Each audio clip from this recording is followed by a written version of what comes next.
Hello everyone. Welcome back. Or welcome if you're new.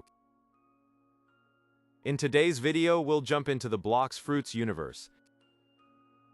I will show you how you can easily summon the Kitsune Island or Shrine in the Third Sea, so that you can unlock these Kitsune-themed accessories, sword, title, or even the physical Kitsune fruit itself, though at a very low chance. First things first. What exactly is the Kitsune Island? The Kitsune Island in Blox Fruits is not a permanent location on the map, but rather a rare temporary sea event that exclusively spawns in the Third Sea under highly specific environmental conditions. You would need a full moon night, a boat or ship, and being in sea danger level reaching beyond 6. You will know if the Kitsune Island or Shrine has spawned in your server if you see the notification. A mysterious shrine has appeared in the sea. Once you find and step onto the island, you will see a boulder in the center of the island bearing the silhouette of the Kitsune, with sacred ropes entangling the boulder. Once you interact with the boulder, the moon turns into a blue moon, starting a 5-minute timed event where you collect floating Azure Embers near or on the island, depending on where you are. Before we get into it, here are a few important steps you need to follow. The first one is quite straightforward. You must unlock the Third Sea first before you can attempt to summon the Kitsune Island. That is, you have to be at least level 1500 plus to be able to enter the Third Sea officially.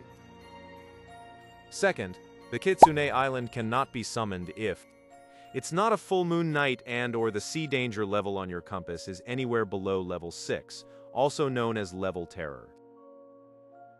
Third, right after the full moon, you have approximately around 90 seconds, that's around 1 minute and 30 seconds, to be able to summon the Kitsune Island.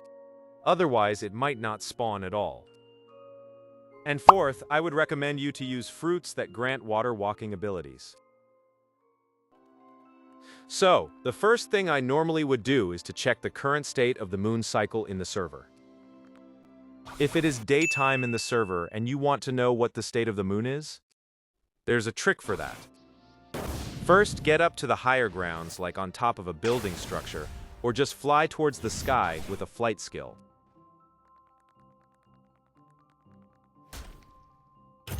Once you're up there high enough, go to the settings and manually reduce your graphics to the lowest, or at 1 bar as shown here. Then you'll be able to see the moon on the lower part below the horizon. First, let's learn about different moon phases specifically in Blox Fruits, which relies on the southern hemisphere moon phases. Let's take a look here. As seen in this image, starting from the new moon in clockwise direction, we have waxing crescent, first quarter, and then waxing gibbous before the full moon. After that, we have a waning gibbous, third quarter, followed by the waning crescent, and then a new moon again. We're going to make use of this cycle because if you were to unknowingly wait for it's almost a full moon night. You could actually be unwillingly waiting on a waning gibbous moon night, meaning the full moon night had already happened in that server, and you'd have to wait for a whooping 2.5 plus hours for the next full moon because that server would have to go through the entire cycle. And we don't want that now, do we? Alright, now, let's easily summon the Kitsune Island with a near 100% guaranteed spawn chance. Yay! Once you confirm that the next night is going to be a full moon night, or even the 2 nights before the full moon night, you're going to want to pre-sail using a boat or ship towards the very edge of sea danger level 5. Why on the edge of sea danger level 5? One of the main reasons is that the spawning chances of random sea events get significantly high in sea danger level 6. Plus the fog and heavy darkness it brings during nighttime can be unforgiving. My most hated sea event would be the Terror Shark. It can massively hinder your trip or even sabotage it completely due to the annoying water splash, knockback it deals to players, knocking them out of their seats so that the ship cannot just be swerved away from it, forcing you to either fight it or retreat. And watch out for the piranhas too. and never stop sailing if they spawn. They can deal very heavy damage to still standing players. It was at this moment that he knew. He fucked up.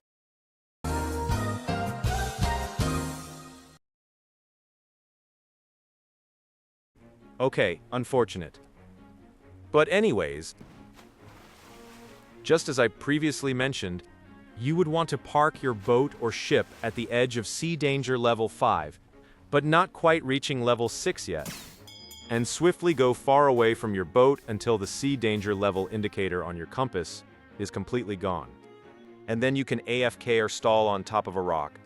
That way, sea events won't spawn again until you decide to go closer to the ship and the sea danger level indicator reappear. As you can see, I'm waiting for the sun to partially dip into the far horizon. That's when I'll return to my ship, and right when the announcement of the full moon appears. The light of the full moon peeks through the clouds. That's when I'll return to my ship and sail straight into the sea danger level 6 zone. Then, you will definitely get to spawn the Kitsune Island yourself, right in front of you, as the fogginess and darkness of sea danger, level 6, would be replaced by a misty bluish hue of illumination across the sea.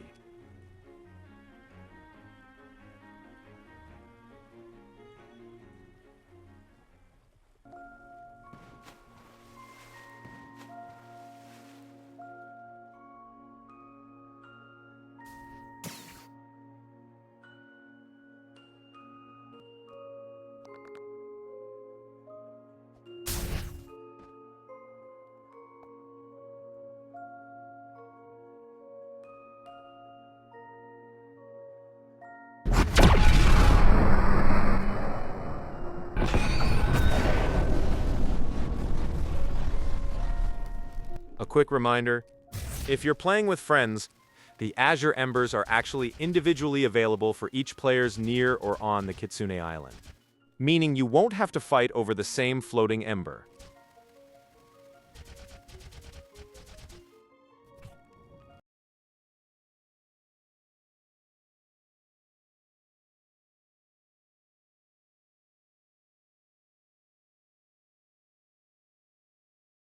Offering Azure Embers below 15 to the shrine will only give your either belly or smaller amount of fragments. Also, the maximum number of Azure Embers you can collect is 25. Once you reach 25, you won't be able to collect any more until you offer them to the Kitsune Shrine during the Blue Moon event. But don't worry if you don't offer your Azure Embers in time. They will stay in your inventory until you decide to offer them again at the shrine on a different run. The trick I often use is to offer around 15 to 18 Azure Embers to the shrine, so that it's just enough to unlock the rarer reward slot. After the time limit ends, the blue moon will fade and return to its original color. That's when the event officially ends, and you'd no longer be able to offer the embers to that same shrine.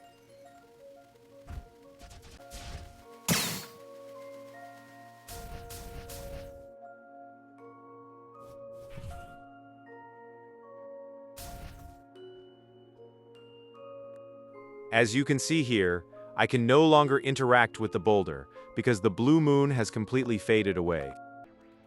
Alright, I hope this guide helped you, your friends, or maybe even taught you something new. Even if it's just one small thing, I'll take that. That's all for today's video, and I hope you enjoyed it. If I missed anything, or if you have any questions, let me know down in the comments. I'll be more than happy to answer and help however I can. As always, stay brave and adventurous. Great sailor. Goodbye, and I'll see you in the next one.